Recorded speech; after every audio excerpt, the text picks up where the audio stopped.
Christine Lagarde, directrice générale du Fonds monétaire international. Super concentré. Concentré dans une petite boîte de concentré. J'ai accepté l'invitation de Maurice Lévy et d'Olivier Fleureau qui sont de vieux amis. J'en ai profité au passage, soyons clairs, pour aussi expliquer un petit peu ce que le Fonds monétaire international fait. Et deuxièmement, de quelle manière on doit impérativement faire de la place aux femmes et les laisser jouer tout leur rôle. Toute ma vie professionnelle, en fait, j'ai chéri la liberté, l'indépendance, la faculté de dire non à un client, non à un dossier.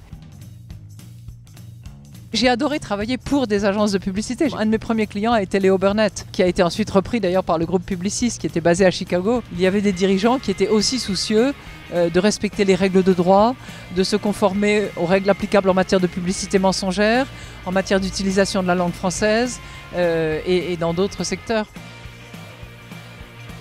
J'ai la chance au FMI d'avoir un service de communication complètement international, de gens à la fois compétents dans le domaine de la com, mais aussi qui connaissent bien les rouages du métier d'économiste et le fonctionnement qu'on a dans les pays où nous intervenons.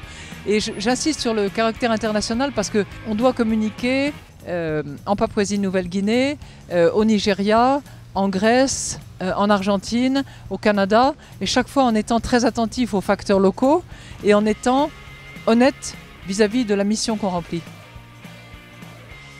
D'essayer de maintenir la stabilité financière et d'encourager la prospérité économique. Et de réfléchir dans des logiques différentes parce que chaque pays est une histoire, une culture, un développement économique en soi. Donc on ne peut pas travailler de manière soit doctrinaire, soit excessivement rigoriste. Quand vous êtes au pouvoir, que vous soyez homme ou femme, c'est évidemment un risque monumental parce que vous devenez une cible, mais c'est aussi un atout incroyable parce que vous pouvez faire la différence. Et vous pouvez engager des équipes, vous pouvez générer des énergies, vous pouvez choisir les gens compétents, et ça c'est magnifique. La dimension de risque relève souvent de la créativité. On ne change pas une campagne, une stratégie, une image sans prendre un risque. Dans sa vie personnelle, on peut aussi être créatif et je crois qu'on doit prendre des risques. Je pense que c'est de plus en plus le cas. C'est une publicité qui a beaucoup circulé en Inde et qui met en valeur le fait que les hommes aussi peuvent faire la lessive. Et c'est très drôle.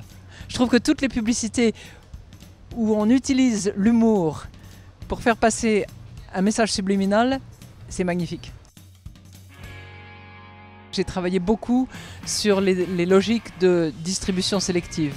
Donc un de mes clients dans ce domaine, c'était les parfums Caron. Une marque comme Chanel, par exemple, est incroyable. La manière dont a été construite cette image renouvelée et fidèle à ses traditions, traversée par la modernité depuis des décennies, c'est une performance inouïe.